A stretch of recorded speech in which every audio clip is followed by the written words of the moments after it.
3 लोग गाड़ी में आए, पीले रंग की बुलेट थी, उसमें आए और लड़की को गन पॉइंट पे उठा के ले गए। वो बताती है कि 3 लड़के थे, उसने किस हिसाब से उसके साथ बदसलूकी की और कुछ ज़्यादा ही किया था, वो बोल भी नहीं पाऊंगा मैं यहाँ पे। तो ओपन कैंपस है BHU बेसिकली, यहाँ पे आपके प्रोफेसर्स भी रहते हैं, स्टूडेंट्स भी रहते हैं। बहुत ज़्यादा सहमी हुई थी, इतना ज़्यादा सहमी मतलब मैंने नहीं देखा मेरे जीवन में। उसने बोला भैया मेरी कोई गलती नहीं है, तो मैं कॉन्फिडेंट हूँ और कुछ भी होगा मैं देख लूँगी। एक आंसू जब टपक रहे हो तो आपको समझ में आता है ना कि आप अंदर क्या फील कर रहे हो, बता क्या रहे हो। तो गन पॉइंट पे उन्हें ऐसी जगह लेके गया था जहाँ स्टूडेंट भी नहीं आ सकते और कोई भी नहीं आ सकते। लड़का तो पसीने से ही इतना भीग चुका था, उसे कुछ नहीं समझ में आ रहा था। उसे तो ये तक नहीं समझ में आया था कि कब किससे क्या बात। वो सिर्फ आया और कंटिन्यूसली मदद की भीख मांगने लग गया था, यही सीन था उसका। यहाँ पे जो लोग हैं थोड़ा सा पॉलिटिकल कनेक्ट होते हैं, वो थोड़ा सा ज़्यादा अपने आप को पावरफुल समझते हैं।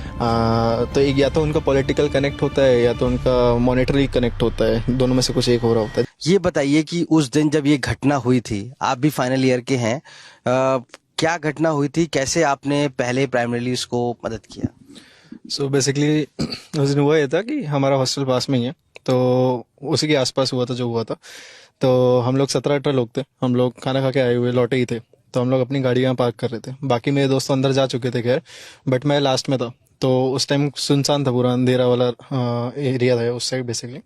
तो वहाँ से एक लड़का थोड़ा डगमगाते हुए भागते हुए हमारी तरफ आता है एंड वो बोलता है कि भैया क्या आपने अभी कोई बुलेट जाते हुए देखी है यहाँ से। वो पूछता है, तो मैं बोलता हूँ नहीं देखी है यहाँ पे, क्यों क्या हुआ करके।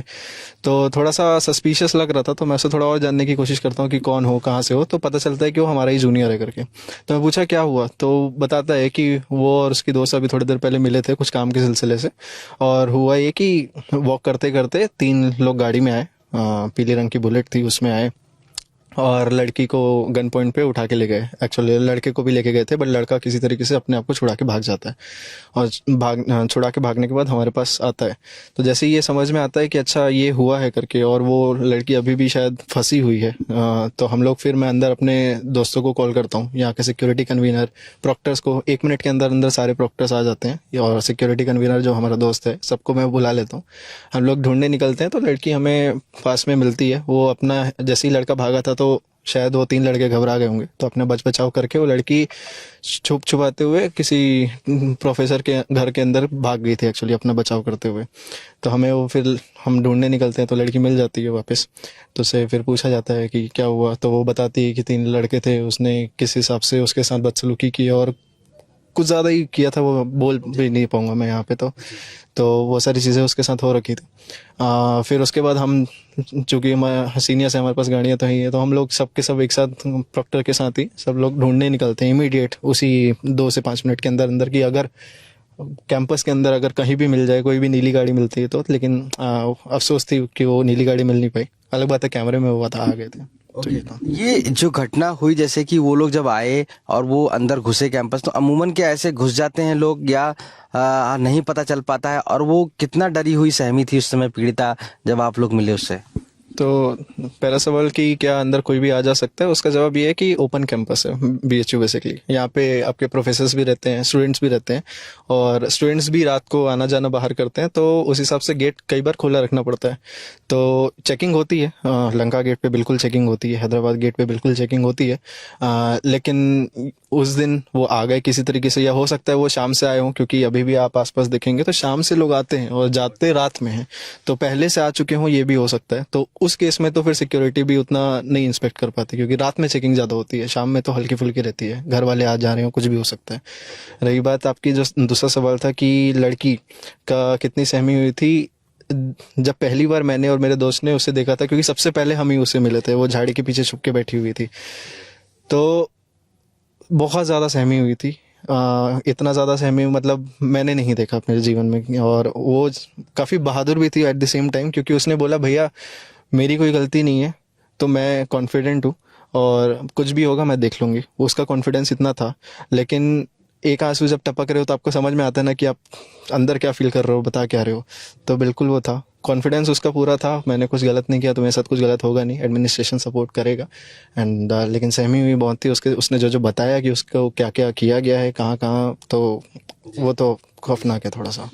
वो जो प्लेस है जहाँ पर ये पीड़िता मंदिर के पास का, जहाँ पर हम गए थे, हमने देखा भी उस प्लेस को, अमूमन उस प्लेस पर आपको लगता है कि किस तरीके से हैवानियत की गई होगी, या क्योंकि वो बहुत ही सुनसान सा प्लेस हमें लगा थोड़ा सा वहां पर जब गए थे, तो उस प्लेस पे क्या अमूमन उसने आवाज देने की कोशिश की होगी, कोई नहीं निकला, किस तरीके की सिचुएशन रही? है क्या, ये पीछे वाली जो लाइन है ना, पीछे वाली लाइन पे यूजुअली स्टूडेंट्स घूम सकते हैं, ठीक है। यहाँ पे आपके प्रोक्टस वगैरह भी आपको मिल जाएंगे, रात में भी प्रोक्टस वगैरह मिल जाएंगे। बट जितना उस लड़के या लड़की और हमने जितना वहाँ पे जाके जब पता चला, तो सीन ये था कि उसे गन पॉइंट पे लेके गया गया था। अब अगर रात के देर रात हो रही है तो यूजुअली ज़्यादा स्टूडेंट नहीं होंगे बट इतने ज़्यादा नहीं होंगे। तो गन पॉइंट पे उन्हें ऐसी जगह लेके गया था जहाँ स्टूडेंट भी नहीं आ सकते और कोई भी नहीं आ सकते। और पीछे साइड में मतलब एक एग्री वाला साइड आता है, तो वहाँ पे फिर आपका ऐसा होता है कि वहाँ पे तो पूरा ही सुनसान है, ना वहाँ पे घर है ना वहाँ पे कुछ है। तो उनको बेसिकली वहाँ लेके गया गया था। अगर ये बीच में होता तो बीच में कोई ना कोई रोकने वाला जरूर होगा, क्योंकि प्रॉक्टर की ऑफिस की गाड़ी कंटिन्यूसली घूम रही होती थी। उस दिन भी वो वहाँ पे पहुंची थी प्रॉक्टर की गाड़ी बिना हमारे बुलाए, लेकिन वही है पेट्रोलिंग में कुछ सेकंड लेट और वो उन्हें गन पॉइंट पे ले गए ऐसा। क्या मदद मांगने की जब उसने कोशिश की होगी पीड़िता ने, तो क्या वहां पर मदद नहीं मिल पाई, क्योंकि जिस हिसाब से एरिया है? देर रात का समय था, तो मैं तो यही बोलूँगा कि उस समय जो भी घर वाले थे, क्योंकि प्रोफेसर्स ही रहते हैं वहाँ पे और गार्ड्स वगैरह रहते हैं, तो वो जो प्रोफेसर्स जो वहाँ पे रहते हैं उनकी तो आंख लग चुकी होगी, तो वहाँ पे आवाज़ आएगी नहीं। और अपार्टमेंट्स, ऐसा नहीं कि घर है, अपार्टमेंट्स हैं वो, तो आवाज़ आती नहीं है। बट हाँ, उसने मदद के लिए बोला था और कुछ समय बाद ही प्रोफेसर भी बाहर आया था। बट जब तक गन पॉइंट थी तब तक आप मुंह बंद रखे थे, क्योंकि अगर मुंह से आवाज़ निकलती तो फिर जान जाने का खतरा था। तो जिस समय वो मुंह से आवाज़ निकाल पाती उसने लगा लो प्रोफेसर आ गए थे वहाँ पे। तो ये उसने उसका मोबाइल वगैरह भी छीन लिया था, लोगों ने ये बताया कि उसके पास नहीं था, वो जो अक्यूज थे उन्होंने। इनिशियली उनसे उनके सारे मोड्स ऑफ कम्युनिकेशन हटा दिए गए थे। इवन लड़के से भी, लड़का तो पसीने से ही इतना भीग चुका था, उसे कुछ नहीं समझ में आ रहा था। उसे तो ये तक नहीं समझ में आया था कि कब किससे क्या बात, वो सिर्फ आया और कंटिन्यूसली मदद की भीख मांगने लग गया था। यही सीन था उसका। तो उनके सारे मोड्स ऑफ कम्युनिकेशन तो उनसे इमीडिएट ले लिए गए थे गन पॉइंट पे रख के ही। क्या लगता है कि जो जो सिक्योरिटी लूप होल्स हैं, ऐसे में क्या होना चाहिए वैसे बेसिकली, क्योंकि आपने ये सारा सिचुएशन देखा है, कहाँ पे आपको लैप्स लगे? कई चीज़ें हैं, बट लैब्स तो लूप होल है अल्टीमेटली, क्योंकि ओपन कैंपस है। यहाँ पे प्रोफेसर्स भी रह रहे हैं, यहाँ पे स्टूडेंट्स भी रह रहे हैं। तो ओपन कैंपस में आप इसको जैसे बोला गया 45 करना है, 45 तो आप ओब्वियसली थोड़ा सा मुश्किल रहेगा। लूप होल यही है कि कंटिन्यूसली चेकिंग जो उस समय जो स्ट्रिक्ट होनी थी शायद वो नहीं हो रही थी, अब वो होने लग गई है। अब तो रोज़ रात को आप कभी भी आओ, जैसे ही 10 बजेंगे उसके बाद से आपका आईडी कार्ड मैंडेटरी, बिना आईडी कार्ड के आप ना अंदर जा सकते हो ना बाहर आ सकते हो, वो कर दिया गया है।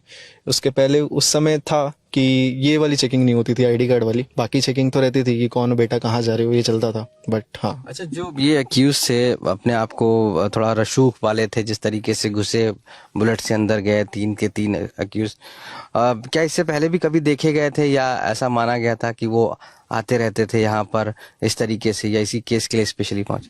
यहाँ पे ये चीज़ थोड़ी सी देखी है। मतलब मैं यहाँ से तो नहीं हूँ, मैं जिस जगह से आता हूँ, और यहाँ पे ये सिमिलरिटी कि यहाँ पे डिसिमिलरिटी है यहाँ पे, कि यहाँ पे जो लोग हैं थोड़ा सा पॉलिटिकल कनेक्ट होते हैं। तो वो पॉलिटिकल कनेक्शन के चक्कर में जितना मुझे समझ में आया, वो थोड़ा सा ज़्यादा अपने आप को पावरफुल समझते हैं। तो एक या तो उनका पॉलिटिकल कनेक्ट होता है या तो उनका मॉनेटरी कनेक्ट होता है, दोनों में से कुछ एक हो रहा होता है, जितना अभी तक मैंने समझा है। इस केस में भी आई थिंक शायद वही रहा होगा, तभी थोड़ा सा ज़्यादा जोर पे रहते थे उन लोग। तो हाँ, ये बात तो है यहाँ पे कि आपका कुछ ना कुछ एक जिसका कनेक्ट है वो यहाँ पे थोड़ा सा दबंगई ज़्यादा करता है कंपेरेटिवली। आईटी वाले नहीं करते ये तो। क्या उस लड़की लड़के से आपकी बात हुई, यानी कि पीड़िता से बात हुई, अभी क्या सिचुएशन है? मैं यही बोलूँगा कि वो बहुत ज़्यादा ब्रेव है, बहुत ज़्यादा स्ट्रांग है। क्योंकि जब मेरी उससे बात हुई थी तो पल भर के लिए भी उसने ये फील नहीं होने दिया कि उसके साथ कुछ हुआ है। वो इतनी ज़्यादा ब्रेव है कि उसने बोला था कि सब सही है भैया, जो होंगे देख लेंगे, हमने कुछ नहीं किया, तो कोई घर घबराने की ज़रूरत नहीं है। हालांकि उस रूम पे थोड़ा सा वो मतलब रोती थी, बट अभी वो ठीक है और मोर देन बेटर है। लेकिन हाँ, चूंकि अब उसको न्याय मिल रहा है तो डेफिनेटली